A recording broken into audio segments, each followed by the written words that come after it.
Hello everybody, welcome to Cafe Diem Comedy Night.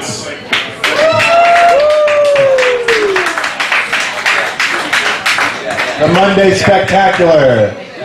Let's all settle in. Let's all grab some drinks from Tony. He is the only person working behind the bar tonight, so as usual, tip him generously. He's awesome. We're going to start the show immediately. I would like to request that everyone keep the noise down at their tables and to vibrate your phones, if you would. That always helps. So, without further ado, let's bring our host up to the stage, a regular here and all over town. Please welcome the very funny Ian Pishko to guide you tonight.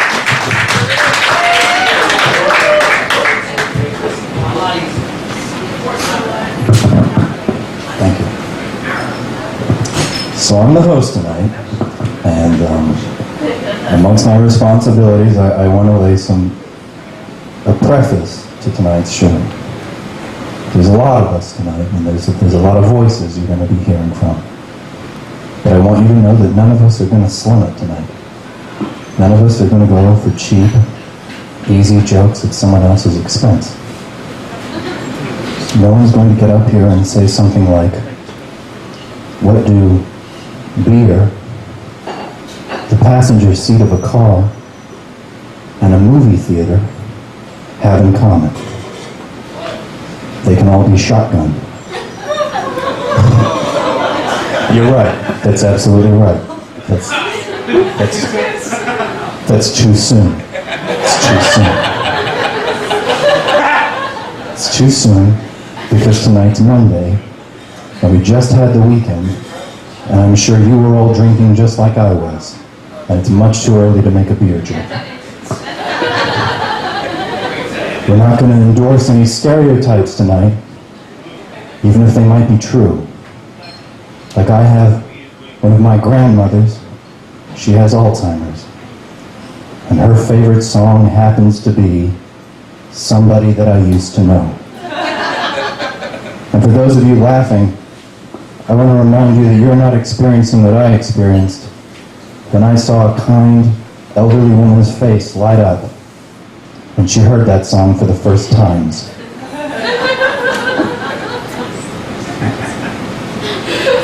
So no stereotypes.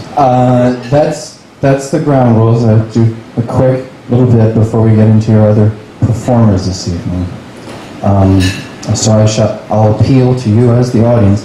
I watch a lot of Daily Show and Colbert, but I watch it on the internet, which means that I have to watch the same 5 commercials over and over and over and over and over again.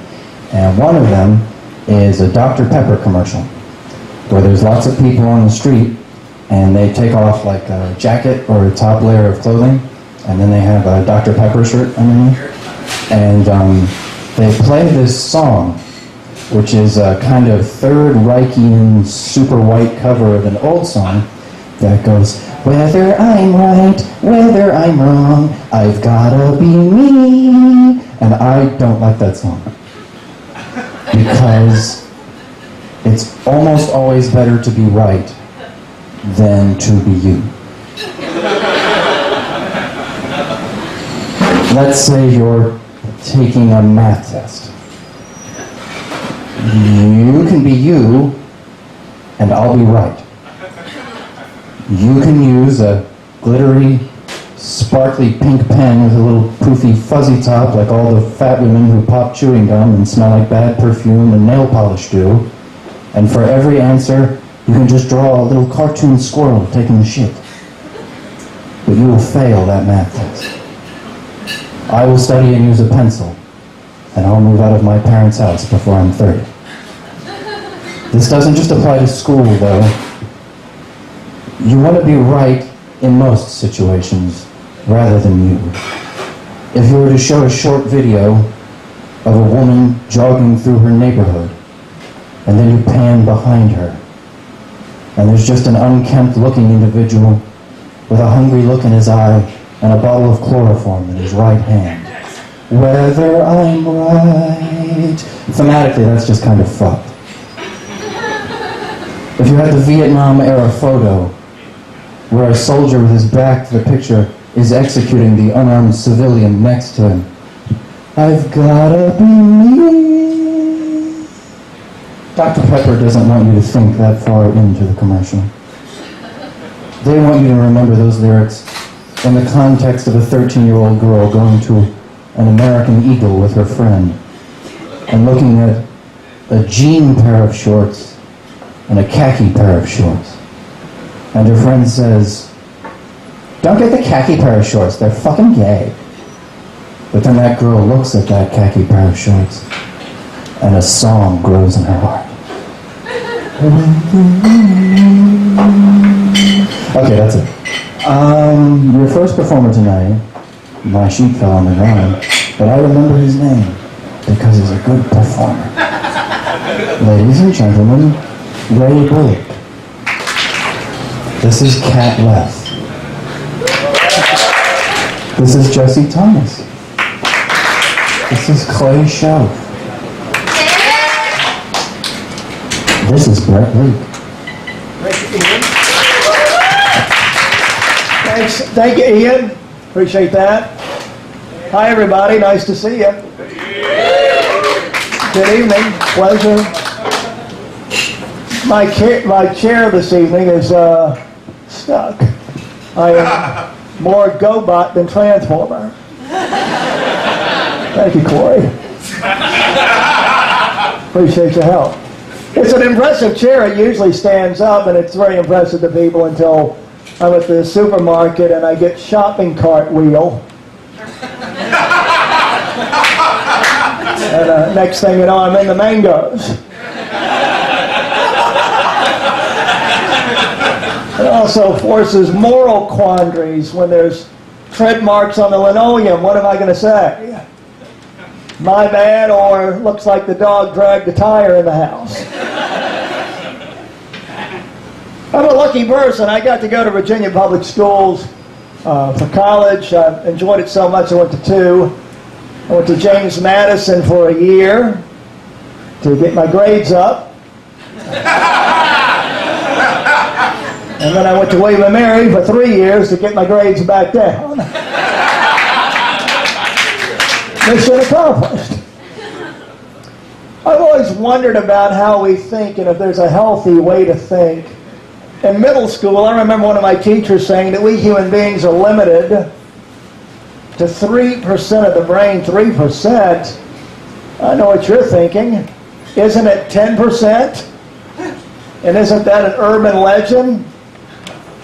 Yeah. But I went to public school in the 70s. And back then you had to go to private school to learn the right, wrong information.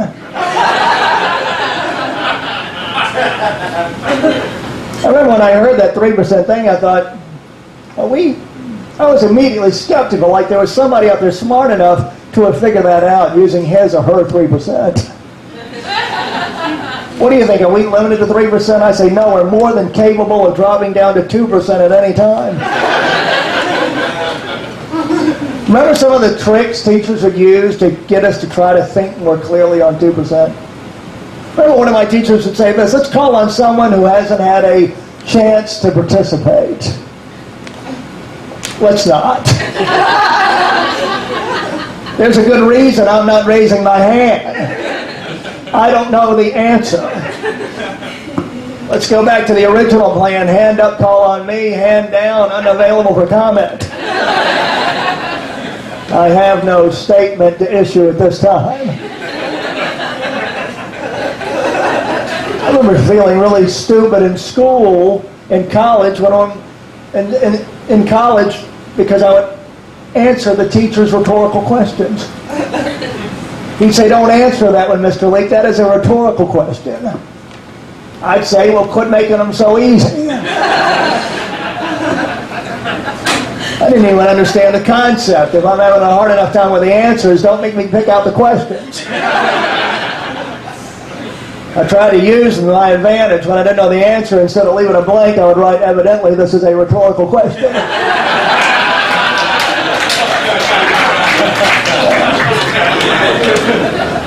I have more than my share of 2% moments. That's when I'm running 1% low. But if you're having a 2% moment, avoid that caps lock key on your computer, because you're going to forget to turn it off. You're going to look up and see a paragraph of all capital letters, except the ones you wanted capitalized. That's a neat trick, isn't it? I didn't see that coming. My phone number looks like I was cussing. Resumes should not open with swearing. Save that for the big dismount. I had 2% moments in school, but I found a way out. Science fair projects. Woohoo! My mom got an A. Although she waited till the last minute. I told her to get on it. I said, all the other mothers have started. Where am I going to find a volcano recipe at this hour? You've left me in the lurch. I got a C in Latin, and I thought that was bad until I looked it up in Roman numerals.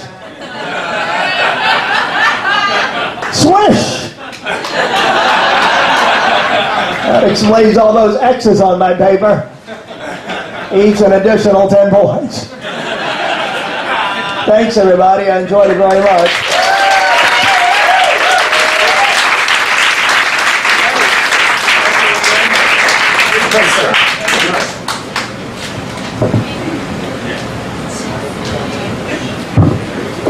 That was Brett Leake.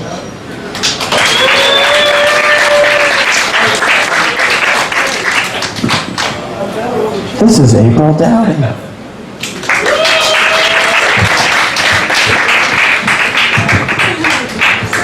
Hello, Cafe Diem. I would just like to warn everybody that was a great set by him, and I'm going to corrupt you all. I feel really bad about it, but I've warned you, so here it goes. I have this friend who likes to give not rhetorical, wrong fucking joke.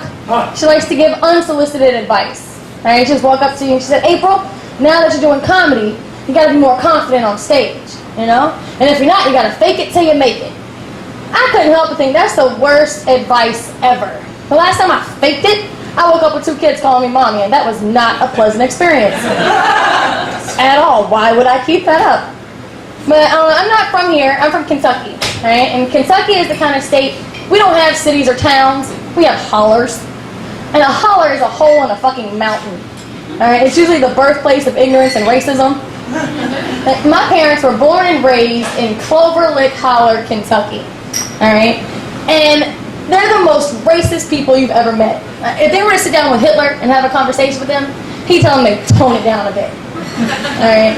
And so this is where I come from, and I can't help but think that I should blame their ignorance on geography. You know, because Clover Lick Holler was located at the top of Lynch Mountain, people.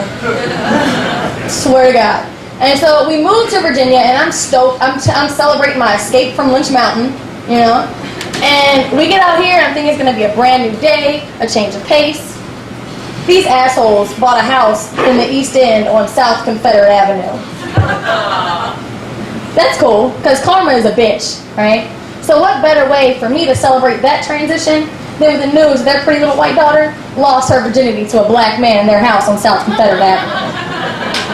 In their bed that was lined with the rebel flag sheets. I was just trying to clean up the South one stroke at a time, everybody. That's all that was.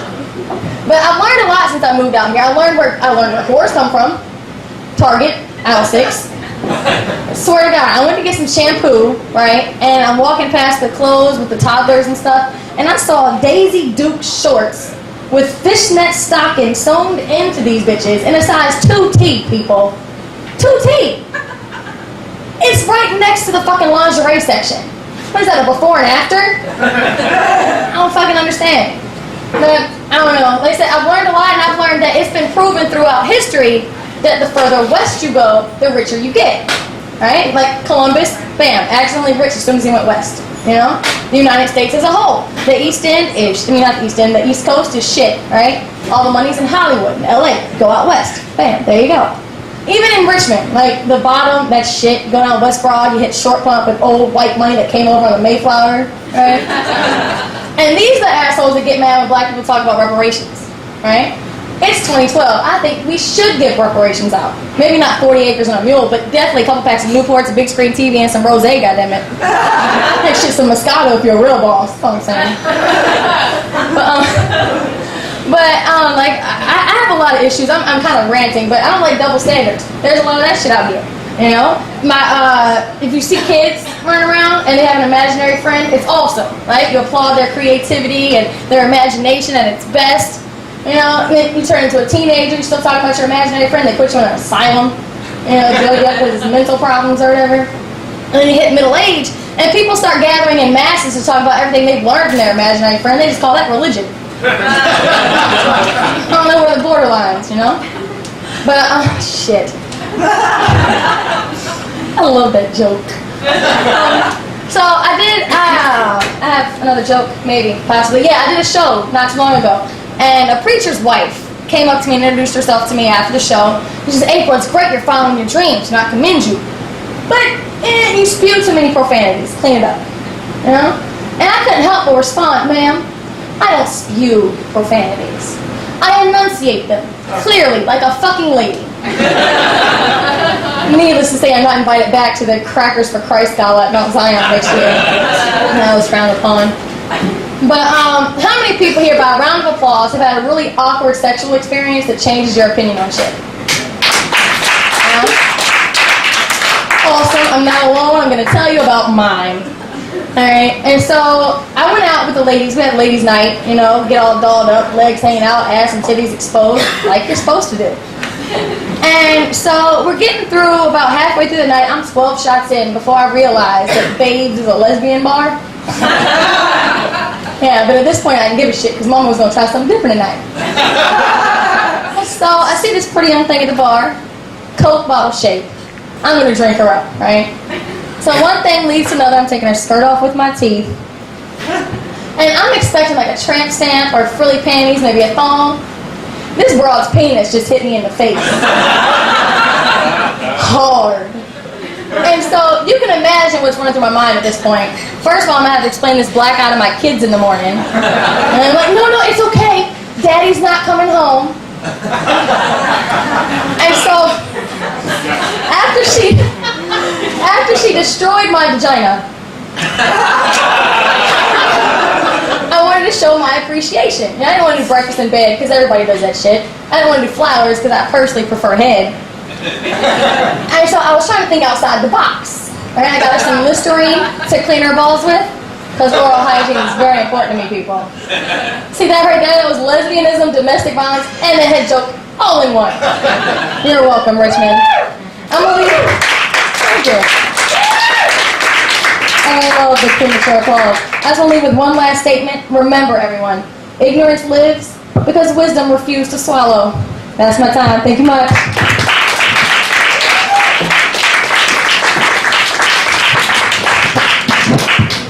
That was April Dowdy. This is Jack Schultz. Hello.